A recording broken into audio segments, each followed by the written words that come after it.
Welcome to another edition of the Backyard Professor podcast series, where I get to do all the talking and you get to do all the listening and the learning. I'm Kerry Schertz, Backyard Professor. I've been sick for the last couple of weeks, so I haven't had a chance to produce podcasts. I think I've got my voice back good enough that I can do some podcasting. I've been doing a lot of thinking. I've had the wonderful opportunity of listening to Dr. Peter Flint lecture on the Dead Sea Scrolls because of the Dead Sea Scrolls exhibit that's at our museum here in my hometown, the Ink and Blood exhibit, put together by Dr. William Noah.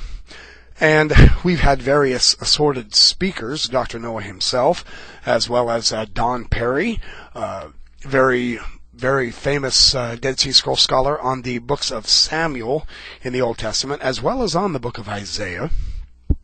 And we've had several different scholars. We'll be having Andrew Skinner, and we'll be having Peter Zimmerman, and we've also had Dr. Flint. Dr. Flint lectured for 2 nights in a row, and it was standing room only. He filled the church. It was spectacular to listen to him and share his enthusiasm for the Messianic ideas in the Dead Sea Scrolls. And he's got me to thinking along these lines now.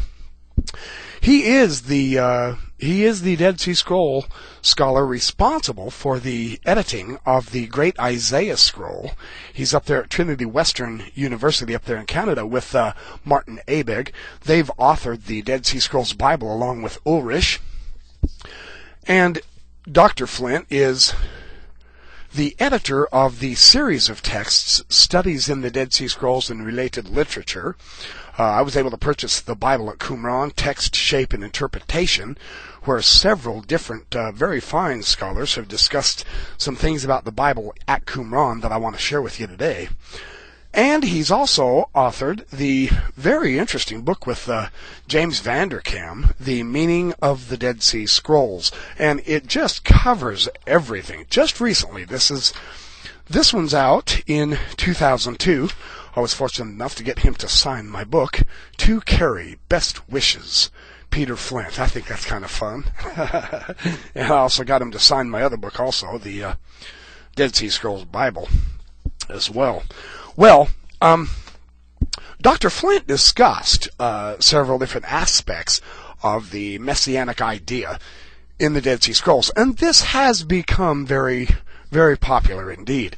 This is probably the most important aspect of the Dead Sea Scrolls, and there is still an enormous amount of room for discussion and for learning and for sharing ideas and arguing back and forth against ideas.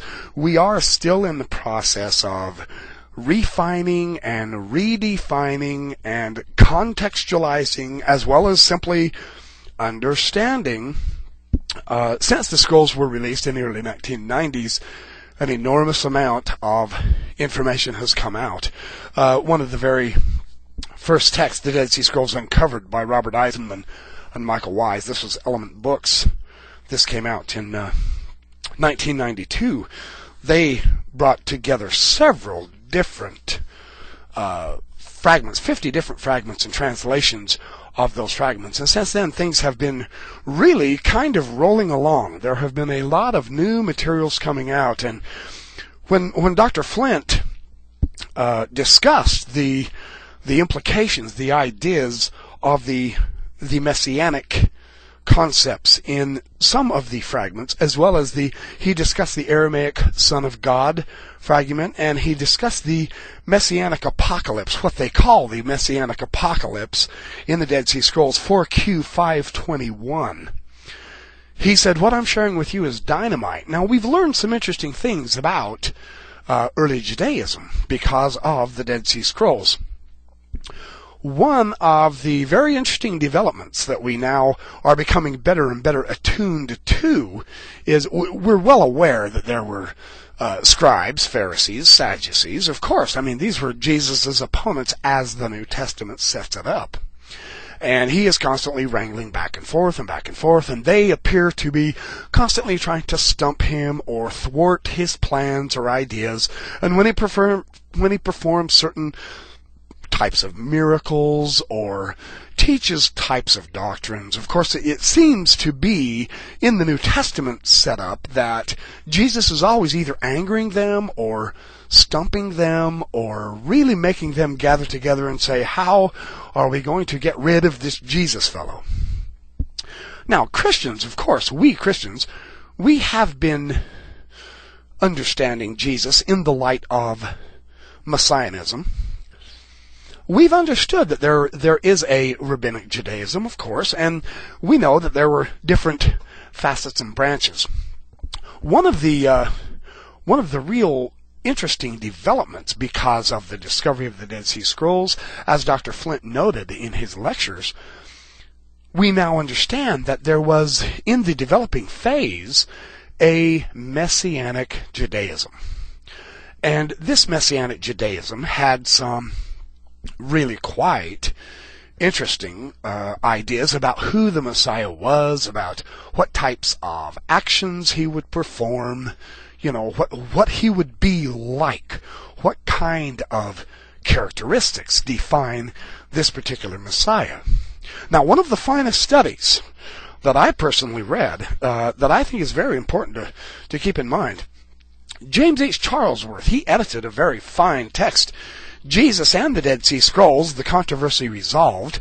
This was put together, he had some very excellent, this was by Doubleday, very excellent contributions. This was in 1992 also, where he discusses the various the very first chapter, the Dead Sea Scrolls and the historical Jesus. He shows really, quite frankly, he does a superb job discussing all of the various interpretations and potential implications and ideas of Jesus being mentioned in the Dead Sea Scrolls, and thus far, we haven't found Jesus in the Dead Sea Scrolls. Now, the vast majority of the scholarship has posited, and I believe rightly so, as an overall general interpretation, the majority of the Dead Sea Scrolls do date into the BC times. The scholarship essentially has said roughly, let's say, 300 BC to about 70 AD is how the dating of the scrolls go, at least on the external paleographical grounds, the types of handwriting that the scholars are analyzing. And I think there's some discussion about that because of Robert Eisenman, which I will get into some other time. I do want to develop some of Eisenman's ideas. I believe, even though he is quite controversial and he's probably not the most liked Dead Sea Scroll scholar, I believe everyone deserves a hearing. And I think Eisenman has some very, very startling, interesting points, even if he is controversial. So what? The point is, we need to discuss these things out. We have to understand the development, who uses the evidences, and how, and so on and so forth. One of the principles that has come out now that we're becoming more and more aware of was discussed by Lawrence Schiffman, again, a very fine Judaic scholar and a Dead Sea Scroll scholar, in his book Reclaiming the Dead Sea Scrolls, Their True Meaning for Judaism and Christianity. This is also by Doubleday. Doubleday produces some really doggone good books. This particular one is 1995 by Lawrence